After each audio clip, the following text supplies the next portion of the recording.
for the folks who can't make it today. So welcome everyone. Thank you for joining us. Our topic for this month's professional learning series is visual and performing arts for students with exceptionalities.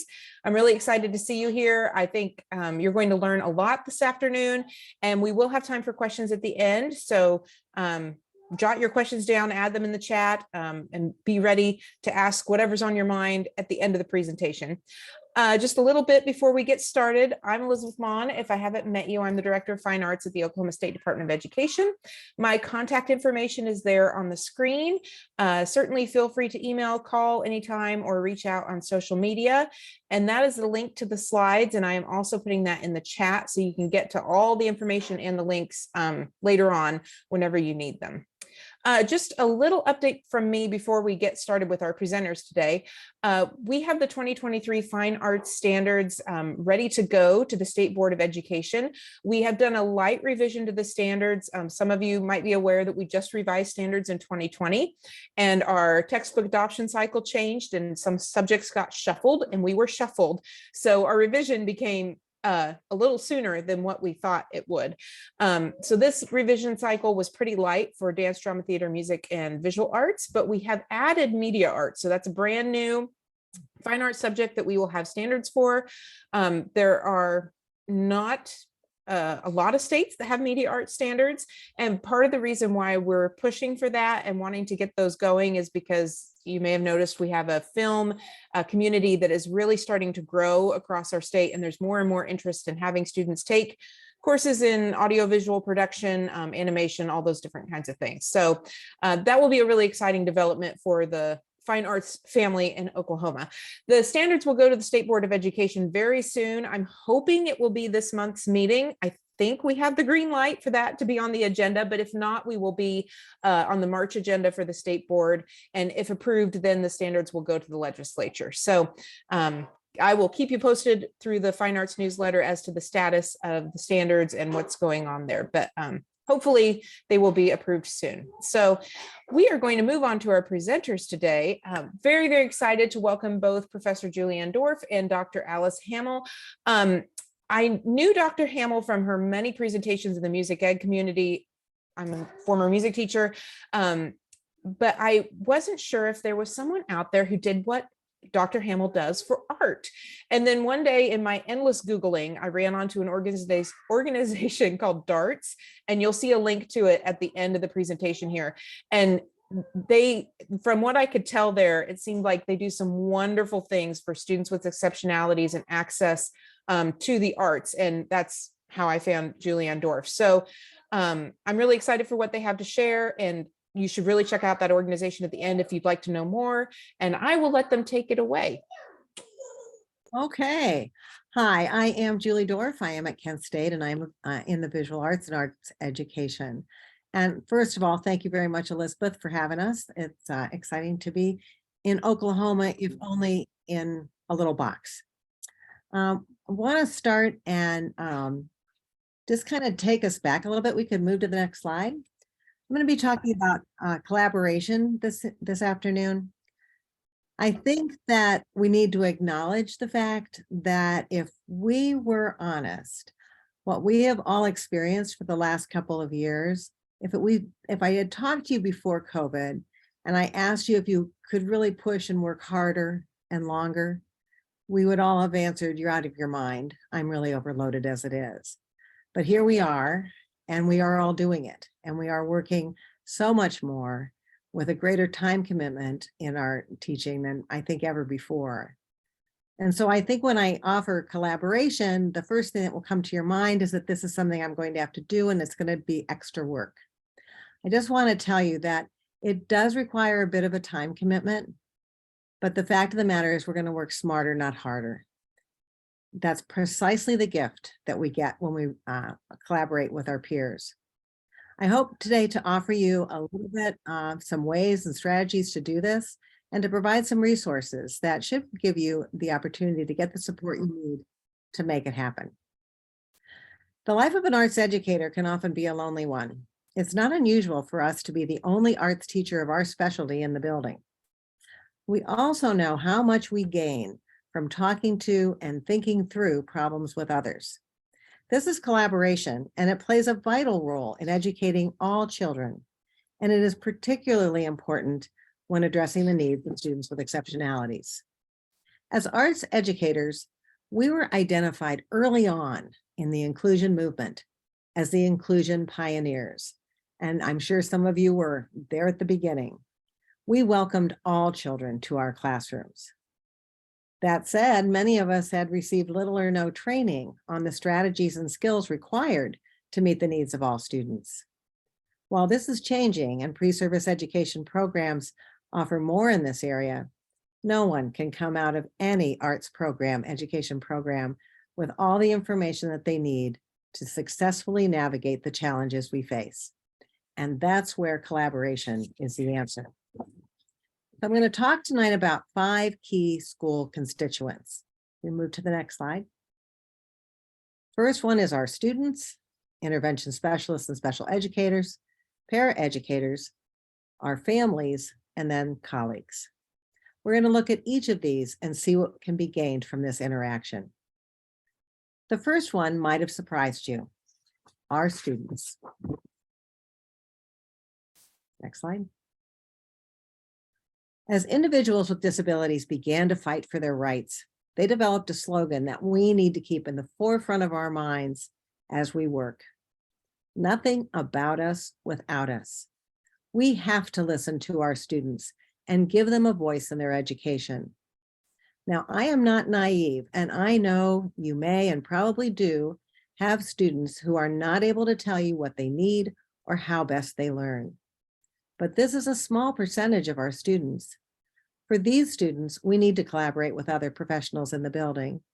But for the vast majority of our students, we need to be willing to ask them how best they learn and be willing to work with them for their success, just as we would do for all of our students.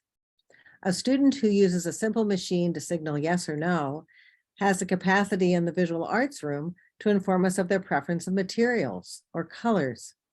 And most of our students can provide much more information than that. Therefore, that's where I think we need to begin. We all appreciate being asked our opinion and given the opportunity to have some control over our learning. Your students deserve this respect as well. Next up, we've got our intervention specialists and special educators. These are the individuals whose education focused on teaching students with exceptionalities. We need to meet with the special educators and intervention specialists in our buildings and talk honestly about what the student needs to be successful. The intervention specialists are a wealth of information regarding teaching methods and strategies and assistive technology that can benefit our students. Learn about the technology and the adaptive tools available for your student and request that they bring them with them to your class. They may have devices that provide your students with the ability to communicate and to contribute to class discussions. They can make choices and express their needs. Specifically for the visual arts room, I can tell you that we have trouble getting these tools in our rooms. Somehow they think we're messy or something.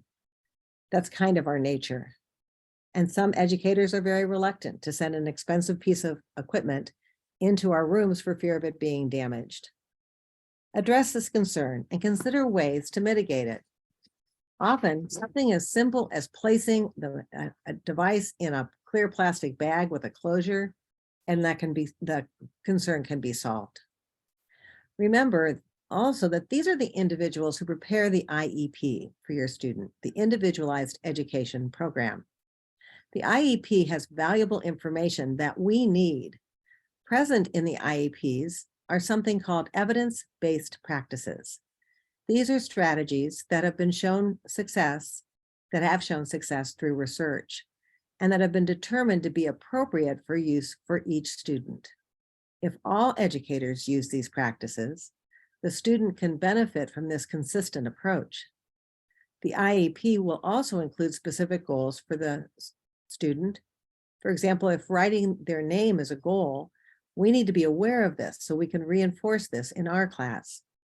Some arts educators are invited to actually attend IEP meetings and are able to do so. While this is wonderful, it certainly is not possible for all of you. That's okay, and give yourself permission to say, I can't. What you can do is get the Cliff Notes version of the intervention from the intervention specialist. And then the next step is to revisit our lessons and insert a variety of strategies to guide our students to learning that are based on the information that we gain. And remember, we can be pretty sure that a strategy that we put in effect for one or two of our students will probably benefit others, even if we aren't aware that the other student might need it. There's a very high percentage of students that we're now teaching that have hidden disabilities, perhaps not diagnosed, or certainly we haven't been informed of them. And so when we make a change in any of our learning strategies, oftentimes they're helping more people than we know. Don't underestimate the importance of the valuable information available from the special educator regarding classroom management. The system of incentives, expectations, and planned accommodations to assist the student to fully participate in the class has already been planned. By being briefed in this information and being consistent in this approach, your student will have the best opportunity to develop the behaviors required for their success. Being able to reinforce strategies the student is accustomed to will make it much easier for you to encourage your students to participate appropriately in the classroom. If your head is spinning right now as to how am I going to have time for this, I realize that this may not be a face-to-face meeting. Reaching out via email with a specific list of questions, while never able to replace that wonderful ebb and flow of a natural conversation, shouldn't be discounted. If this is what you have time for and you can fit it in your schedule, then do it. This is far better than wasting your time trying to guess how best to teach your students. And now we'll move on to the paraeducator and paraprofessional. Another tool available to us is the paraeducator. And paraeducators are also called paraprofessionals or classroom aides, and they have varied backgrounds. In most districts, these individuals have an interest in the work, and the educational requirements are probably going to vary from district to district. Some will require a minimum of a high school diploma, and others will expect some kind of advanced education. Often, this is an individual who works extensively with one or two students, developing a strong, supportive relationship with that student. Because of this often long-term relationship, they have a tremendous amount of insider information regarding all aspects of the student's behavior and their needs. These individuals are invaluable in providing the one-on-one attention the student may well need as to be provided with for the opportunity, give them the opportunity for the one-on-one attention that the student may need, as well as being able to provide the opportunity for reinforcement and practice to assist the student in mastering a skill. We need to develop a relationship with the paraeducator. These individuals are a wealth of information regarding the needs and accommodations required. They can provide suggestions for how to arrange the classroom and where and how to put materials to encourage the student to move independently. They can demonstrate adaptive technology. And in addition, they can provide you with the specifics regarding individual students' rituals and nonverbal responses to stress. Knowing this information can avert disruptions in the class and can oftentimes make it difficult for all the students to participate. I once worked with an autistic student who was triggered by the word elevator. In addition, any word that rhymed with elevator would trigger her. By being informed in advance by the paraeducator, I knew not to say, "We will do that later," in class. The paras can also reinforce classroom behavior management techniques. They can also help the student with their creations, providing information about their personal interests as well as family and friend relationships to use in their work. That's obviously specific to the visual arts. This is a ton of help for you. Wow. But this only happens if we, as the content specialists, provide the guidance and the instruction to the paraeducator in advance. Another slide. Often, I have had my students complain that the paraeducator completed the project for the student.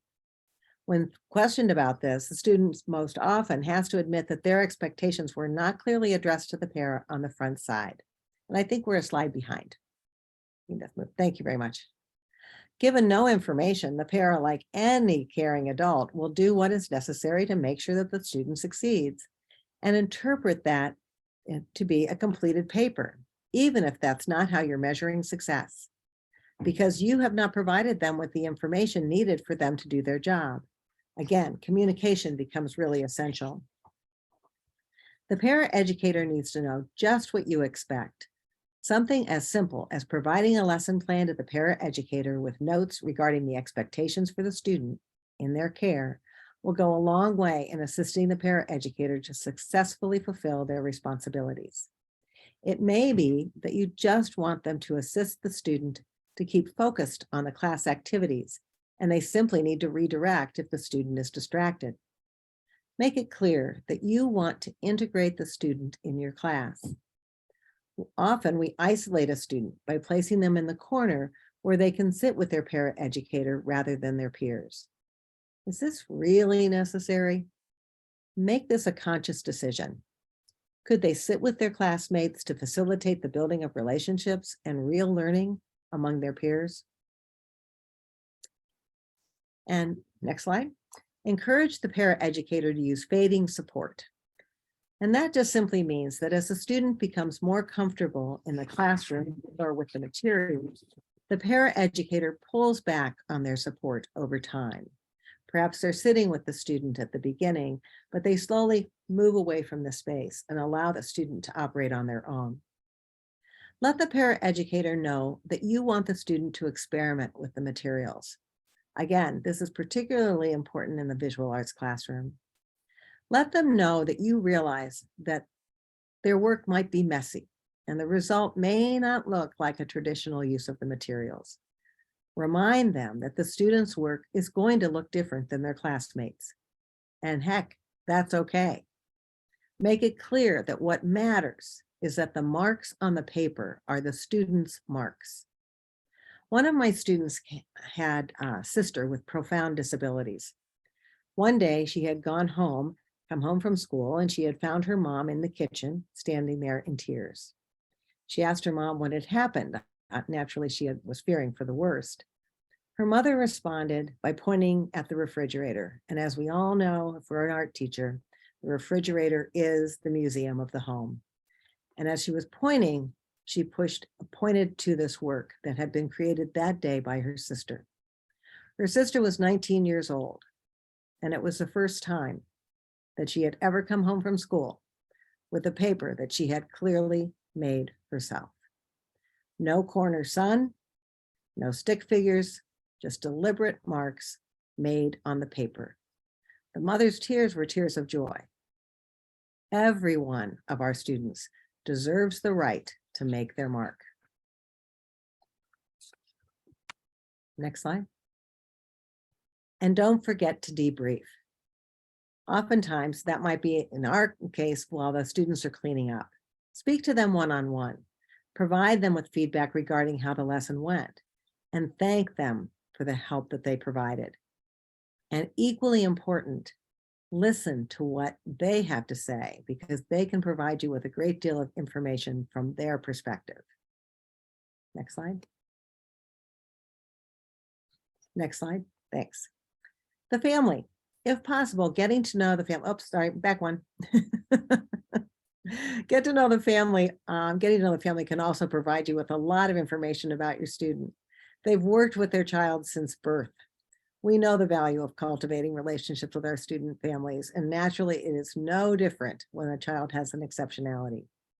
They can reinforce the information being learned in the lesson, provide you with information to help guide your student in developing ideas for their work based on their interests and experiences. And now we're up to the next one, and that's the colleagues. Our colleagues can provide us with a wealth of information, even if they are teaching different content areas. Chances are the music educators, physical education professionals, technology educators, theater, dance, visual art, we all have the same students. Get together and with all of us who have the same students and divide up the reconnaissance and then share the resulting information. Note that you're not talking about a student, which has become that teacher talk in the Teacher's Lounge. What you're going for is specific information that will lead to a discussion about education strategies that will work for your students. And now we'll talk more about collaboration at the end, but we're going to pass it off to Alice. Thanks, Julie. You're so brilliant. I'm still trying to think of all the words that rhyme with elevator. I might have missed something because I was thinking about elevators.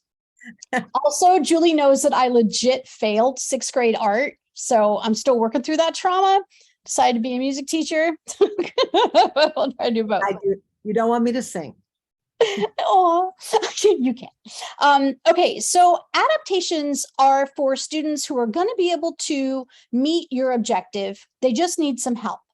So I'm not going to be talking much about modifications today because that would be a whole nother webinar. Modifications are for students who are not going to be able to meet your objectives. And in that case, we need to either wind back or wind forward so that we can find the student and where they are.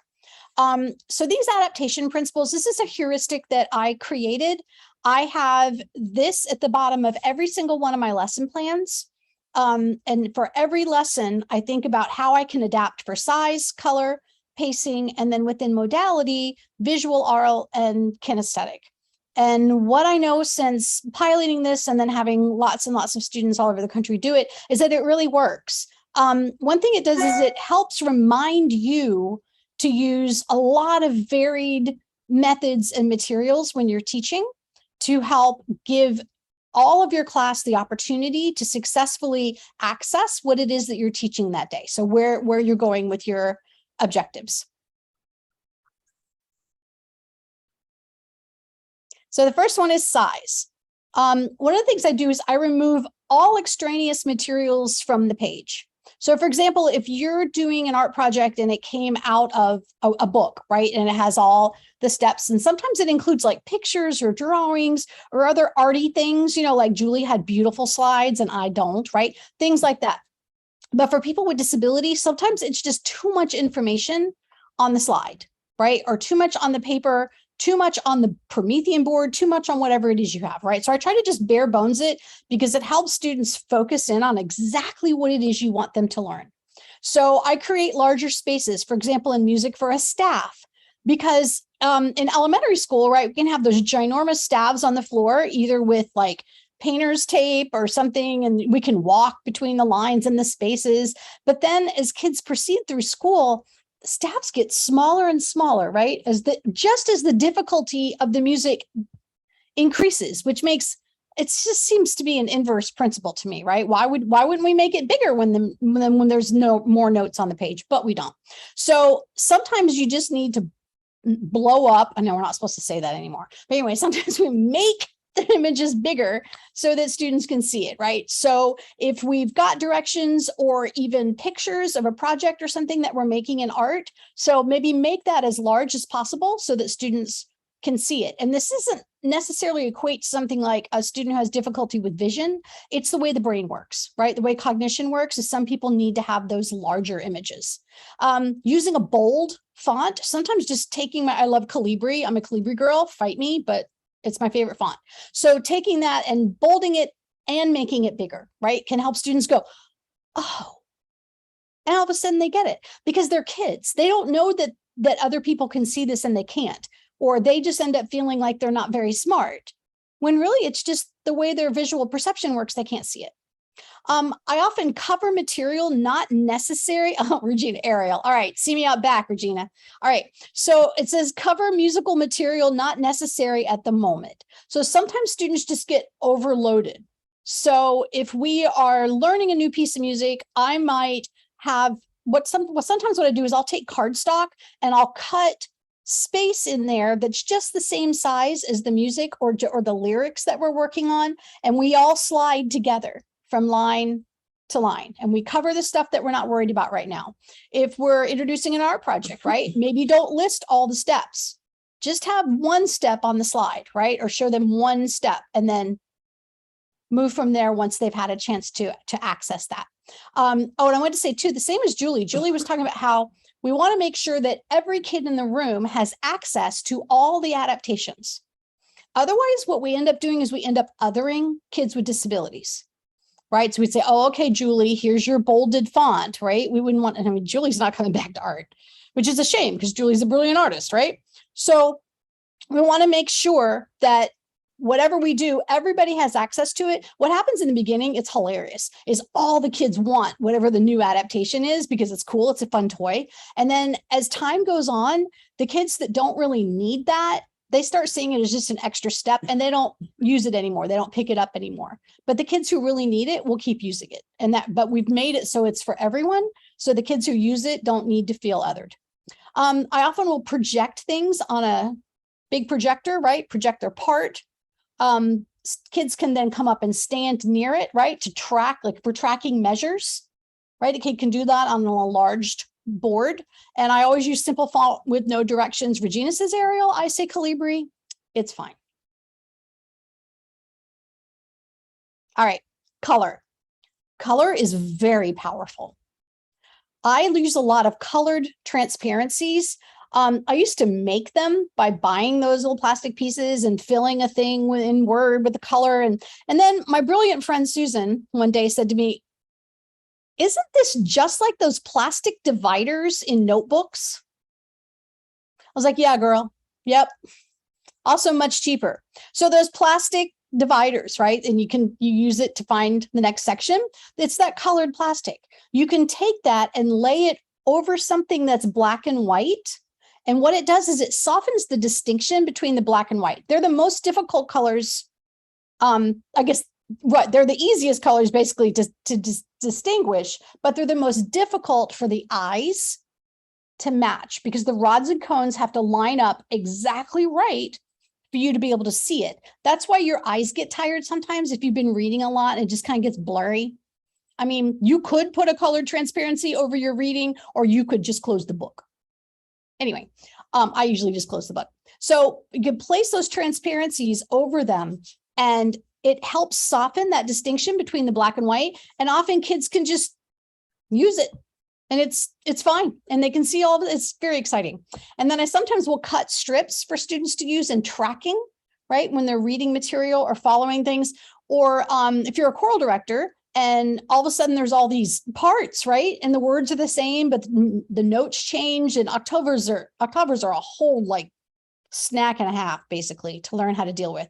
But taking those strips and moving them can help those second sopranos go to their next spot. I use colored highlighters. If you don't know about them, okay, remember this day, all right? So when we're done, I want you to Google erasable highlighters and I'm gonna change your life. So one end is a highlighter and the other end will erase what you've written so that your reading material, your music material, whatever it is you're using hasn't been rent by highlighting and covering all over it, because then you can just erase it. And then if you want to go to a new section to focus on, then you can color code your next section. They also can be color coded. So erasable highlighters come in colors. Right now, I think the company that's making the best one is Crayola. I'm not selling, I'm just saying Crayola works for me. And I often will color code notes for students if they're having difficulty. So we'll just work on a few notes. Let's say we've got an instrumentalist who's having difficulty with all the notes on the page. We'll do a few. And then we've basically made a size and a color adaptation.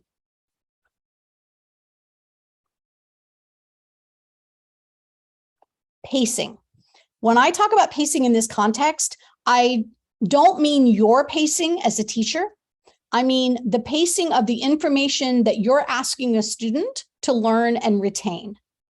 So I know, for example, since this is an adaptation, that the student I'm thinking of is going to be able to do this by the time we get to the concert or the PTA performance, or by the time we get to the art show. They're going to be able to do it. They just can't do it all today, right? I need to kind of pace this out for the student. So, for example, part revisions, I can revise the part and have the student only learn some notes and then other notes, or only learn the A section, right? And then they can be responsible for the B section next time. Or they can only do part of their clay pot. They don't need to put the handle on it yet. That's a bridge too far. We'll work on that another day, right? So just pace it for them so that they don't feel that everything's coming at them so fast and they can't, their cognition is just not prepared to do that at that speed. For instrumentalists, sometimes I'll use the bass line or chord outlines or have them play the first note of each measure, just to kind of get them through and listening and learning, knowing that they're going to be able to do it. They just can't do it right now. So while these are technically modifications, the students I'm thinking about today are the ones that are going to learn it by the end. Partial participation is a form of pacing. We were all wrongly taught this old paradigm value, like you have to be there 2 hours before and you have to stay for the whole thing. And you have to go by every single student's artwork and write some comment in your notebook. And you can't go home with your parents after your group is done performing. You have to stay for the whole thing. And then you have to clean up and then you have to, do we? But like, just because we were damaged, does that mean we got to do it to the next gen? I'm thinking no. I think it's time we thought more about the students and what they can do, because honestly, it's not my art show. It's not my music performance. It's theirs. So if a kid needs to show up just before, it's fine. If they need to leave early, it's fine. If they can only learn a few of the pieces that we're playing, fine, right? If they don't have something from each form of media we've been studying to display, it's fine. And I think that's the biggest thing, right? Because when people talking about needing help for students with disabilities, they think strategies are the biggest thing. It's not. Honestly, it's 90% philosophy and 10% strategies. So once we wrap our heads around, yeah, all this is okay, and my teachers made some mistake, and that's between me and my therapist, right? But I'm not going to continue that to the next generation. So thinking about kids and what they need. For example, was working with a group last year, and we had a child who was very sensitive to lighting, and he needed to wear sunglasses for the stage, for the performance. So why can't everybody in the band wear sunglasses for their performance? They'll be the coolest band ever. So everybody wore sunglasses when they played on the concert, and we didn't make any explanations. There was no big thing about it. It was just what we did. And that helped that student, and everybody had a great time. And so many people wanted pictures with cool kids with their sunglasses, right? So think of ways to make it be okay for everybody. Good, because sounds, sights, textures, all of that, right? In those situations that are new, but you're going into a big hall and you've got all this artwork, or you're going to go to a museum, or you're going to go see the symphony. And so thinking about what that means for individual students, and then creating adaptations that are cool and fun and everybody can do them. And it makes the experience better for everyone. And to me, that's what inclusion is anyway.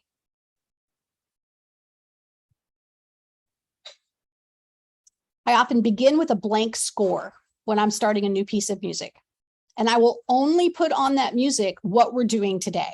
So if we're not talking about who the composer was today, I don't need the composer's name there. They'll be fine. It's okay, right? We don't need dynamic. We're not talking about dynamics yet, right? All we're talking about are the notes and rhythms for these measures. That's all they get, right? You just take the part, you throw it in the whatever software you use, right? Finale, Sibelius, Note Flight, whatever. And you just give them that part. I use buddies a lot to help with repeating directions, refocusing attention. They can kind of adjust for the pace. But I always have to remember myself, because there's another old paradigm thing that we've really got to kick to the curb, is don't make me repeat myself. Well, okay. Last time I checked, you're being paid to repeat yourself. So it's not that kids aren't paying attention. It's not that they're being rude. I mean, sometimes they're just kids being kids, but honestly, don't you want kids to be kids? I often talked. Look what I get to do. I get to talk for a living. So it's okay to repeat directions. It's okay to take out of our mouths all those toxic things, right, that were taught to us. I often find that buddies can also adjust for the pace of classes and rehearsals. I switch buddies out a lot because buddy burnout is a sad thing to witness. And many buddies have those dispositions of future teachers. And we don't want to let them know how hard it really is. We need them so we can retire. All right. And then I also like to use reverse buddying. So I will find that skill that a student with disabilities does really well. the thing that they can do. And then I have them buddy a student who maybe struggles in that. So if I have a student who's beautiful at matching pitch, right, and can give all kinds of neutral patterns to another student, and I have pair them with a student who sometimes has difficulty with that, and that empowers that student. It also shows everyone in the class that everybody can do something. Everybody can do something better than everyone else. So I try to find those ways to highlight students. Wait time. We sometimes have to wait as much as 10 times for a student to hear our question, to process it, to turn it into what did teacher talk mean when a teacher says this, and then respond. So I try to really pay attention to that. One thing I do is I will write a question on an index card and hand it to a kid when they walk in. And I'll say, Julie, I'm going to ask you this question during class today. And if you know the answer, raise your hand. If you don't know it, that's okay. Just don't raise your hand. So that gives Julie that extra time, right, to think about it. And it's usually, I know it's something that they know. And all the students see is that Julie raised her hand and knew the answer. And that's what matters. Yeah, I also try to do modality, right? If I'm asking a question verbally, I try to also have it visual, and I have something kinesthetic that the kids can do. All right, modality, visual, oral, kinesthetic. All of us primarily like to learn in one of these areas. We all have our favorite.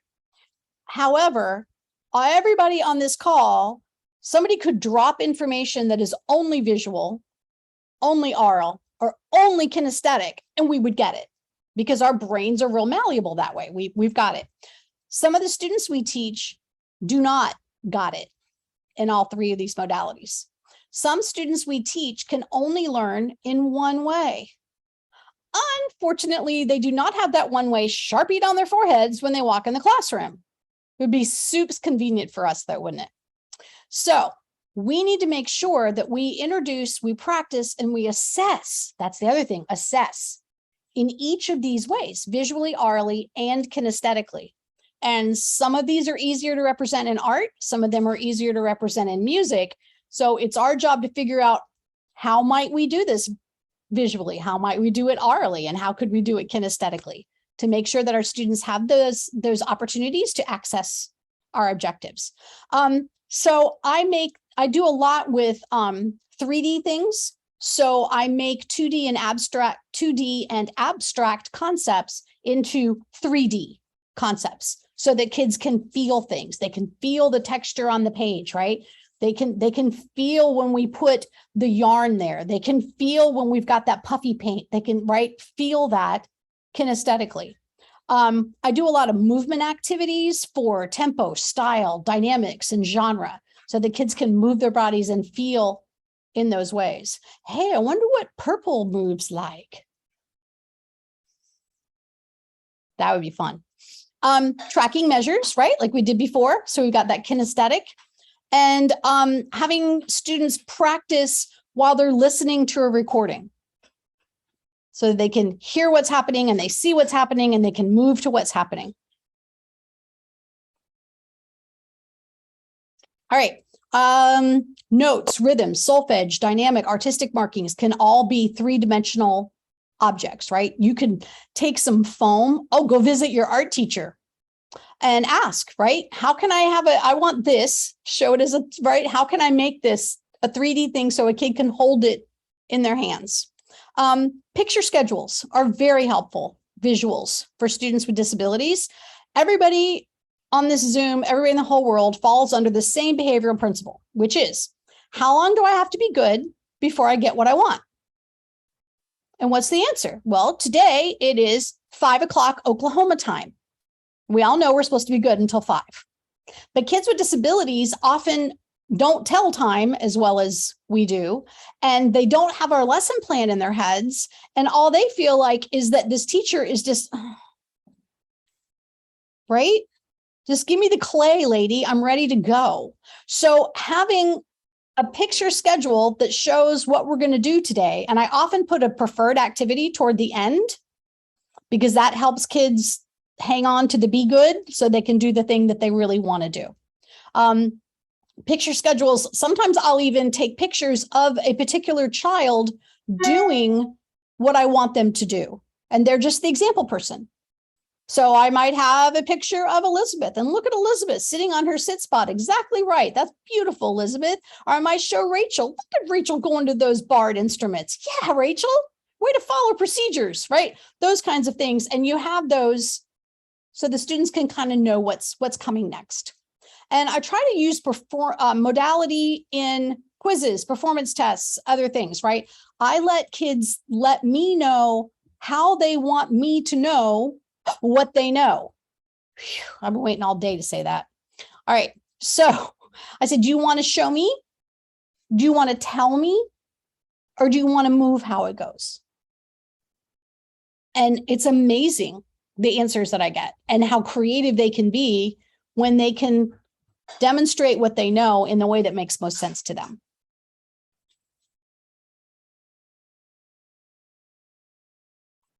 Darts. We ready to talk about darts?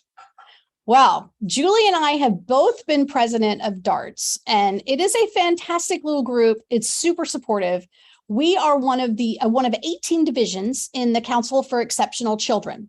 We are the division of visual and performing arts. So we have music, art, dance, and theater teachers. And then we also have special education teachers who just think the arts are groovy. So clearly they're brilliant.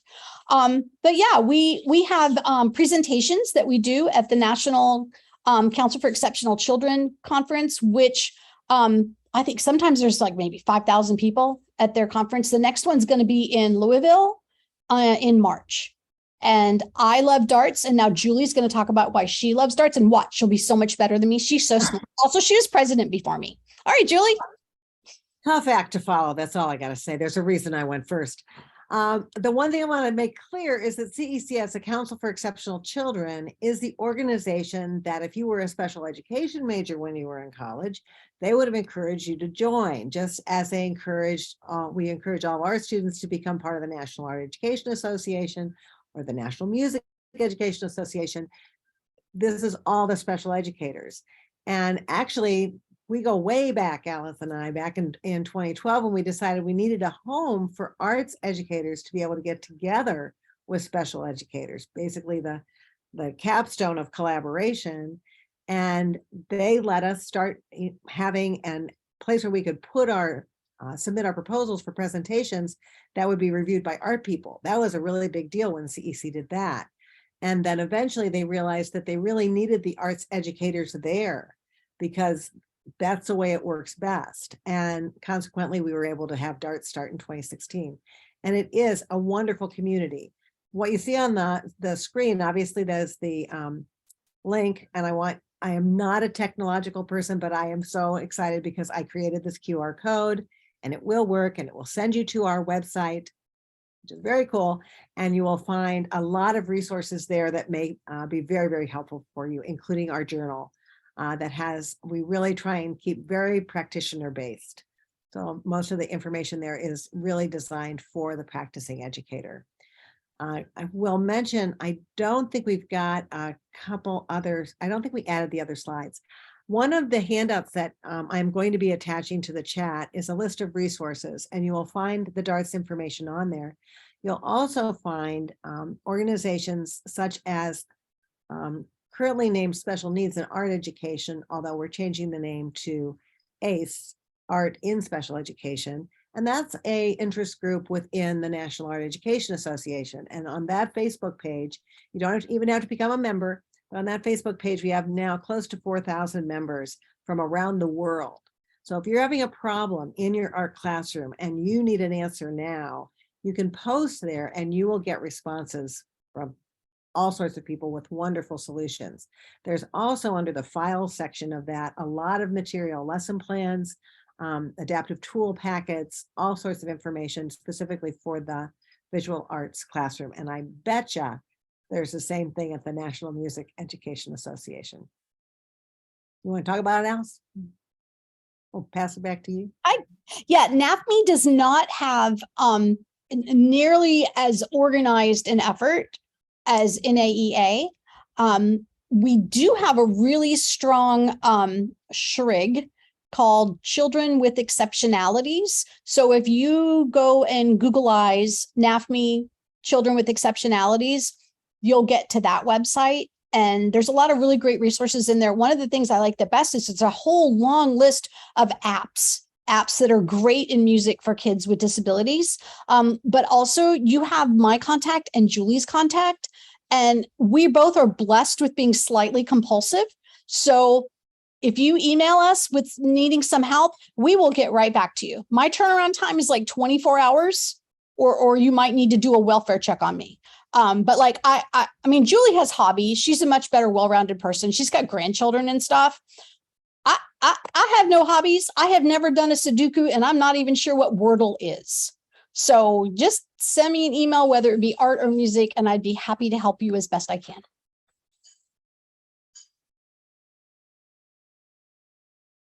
Okay, well, thank you both so much. We are rounding down to the last bit of our time, but I definitely wanted to see if we had questions. And since we are a small group today, I think we could probably unmute and ask. So feel free. Definitely, if you have questions about a certain kiddo or how things are going in your building in general, these are folks who could maybe help you out.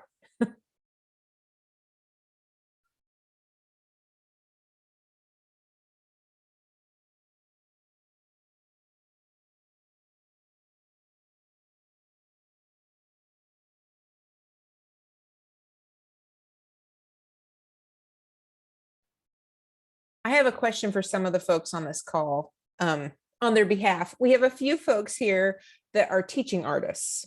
So they're in the building an hour or two or 3 or 4 once a week, but they maybe don't know the special education staff. And I'm hoping the schools are sending paras with the students to their arts experiences with the teaching artists, but I'm not sure about that. So if they're in a situation where they feel like they've got kids that they need help with, what would you recommend that they do to take steps to find some help? Yeah, I recommend getting, if the school website has email addresses, so finding the email address for various stakeholders, right, with whom you want to collaborate, and just send them an email and say hi. And they may not even know that you're in the building, right? Because sometimes either whether you're part-time in the arts or if you're a teaching artist, you're in and out, and they may not even know. So I think kind of introducing yourself and what you do, and this is a great idea to do at the beginning of the year, but that ship has sailed. So doing it now is also just fine. So say, here, and then the way I always couch it is I say, sometimes I feel like maybe I'm not being the best teacher to Elizabeth. Could you maybe give me some ideas on what I could do to be a better teacher? It's kind of like you're a puppy that's rolled over and showed its belly, right? Nobody is going to deny the puppy belly, right? You've shown vulnerability, you've shown a willingness to collaborate. And if they don't help you, then they just look like butt heads. So I swear it works. Just say, you want to be a better teacher. Can they help you be a better teacher? It works with parents. It works with everybody. So that's my advice. Julie, what do you think? Well, another resource, obviously, I think any of the resources that we've mentioned, I put the list in the chat, and one of them is VSA at the Kennedy Center and their page for educators. And the reason I mention that is that they always, every year, will have a conference, a one-day, that is, they call it Ed at Leeds, and it is designed for educators to come, and a vast majority of the educators that are participating in that are teaching artists. And they go to that as a place where they can get the professional development they need. And there's a lot of those resources from past intersections conferences and white papers and such that would be helpful. You're not going to do better than what Alice suggested. Going and talking to the educator in that building, and the special educator is the one who's going to have the really specific information. But even before you do that, if you could have a little bit of ammo and a little bit of understanding, the VSA is going to help you out with that, I would think.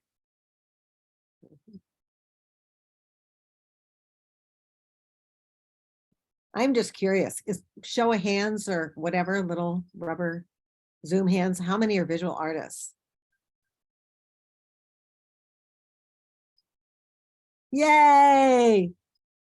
Go, Sarah. Oh, lots. Laura, great. Taylor, Sarah. Woo! Thank you. I just want to know that my people were here. Our people are here. Educators aren't my people too, but we kind of silo ourselves.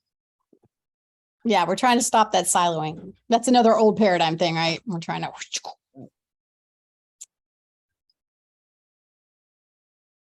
Taylor, do you have a question?